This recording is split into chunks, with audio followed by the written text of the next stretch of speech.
कुरान के अंदर कुछ आयतें ऐसी हैं जो आतंक को बढ़ावा देती हैं, वायलेंस टीचिंग हम कहें उसको एक तरह से, वो कुरान के अंदर इस तरह की बातें। एक बेगैरत इंसान, एक मलून वसीम रिजवी नाम का जाहिल, देश का दुश्मन, मेरे देश के अंदर नफरत फैलाने की साजिश करने वाला गद्दार जो बकवास कर रहा है, उसको सिर्फ हम वाज़ेह तौर से एक बात कहना चाहेंगे कि हमारा देश लोकतांत्रिक देश है, सेक्युलर देश है, और यहां पर किसी भी मजहबी किताब पर, संवैधानिक तौर से मैं बात कर रहा हूं, पहले किसी भी मजहबी किताब पर जो फेथ है, रिलीजियस फेथ है, उस पर क्वेश्चन नहीं हो सकता।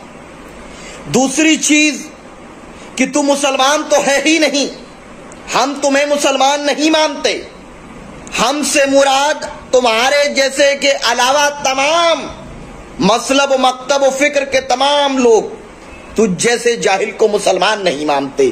तुम जैसे लोग सिर्फ और सिर्फ समाज को और देश को तोड़ने का काम करते हैं। चंद लोगों के इशारों पर थिरकने वाले और टुकड़ों पे पलने वाले लोग ये नहीं बताएंगे क्या हक है क्या सच है। और याद रख ले जाहिल इंसान कि अल्लाह ने कुरान पाक की हिफाजत की जिम्मेदारी खुद ली है, और जब तक ये पाक मुकद्दस किताब बाकी रहेगी तो दुनिया का निजाम है, और हमें जो दुनिया का निजाम प्रॉफिट मोहम्मद सल्लल्लाहु अलैहि वसल्लम ने बताया उस पर मुकम्मल एतमाद है। हमें किसी जोकर का सर्टिफिकेट नहीं चाहिए, बहुत स्पष्ट। दूसरी चीज तो हम तो कहते हैं योगी जी आपकी सरकार बड़ा एनकाउंटर करती है, क्या एक देश के दुश्मन का एनकाउंटर नहीं कर सकती आपकी सरकार जो देश को तोड़ना चाहता है? क्योंकि आर्टिकल 25 का वॉयलेशन कर रहा है यह व्यक्ति, और जो व्यक्ति इस तरह की हरकत करे वो देश को गलत दिशा में मोड़कर नफरत फैलाना चाहता है, दुश्मनाई पैदा करना चाहता है। इसका एनकाउंटर कब कर रहे हैं योगी जी? मैं अपील कर रहा हूं।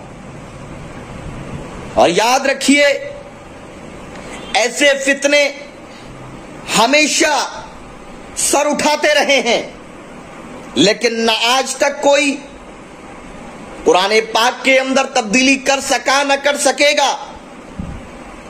ये फितने आते रहेंगे, और हम एक लोकतांत्रिक देश में, एक ऐसे स्टेट में जहां पर सर्वधर्म सम्मान का फॉर्मूला है, उसमें रहते हैं, और रिलीजियस फेथ पर सवाल करने की किसी की हैसियत कैसे हो गई, इस पर कार्रवाई न हुई तो आने वाले वक्त में लोग तमाम तरह की बकवास करेंगे जो बहुत ही खतरनाक है।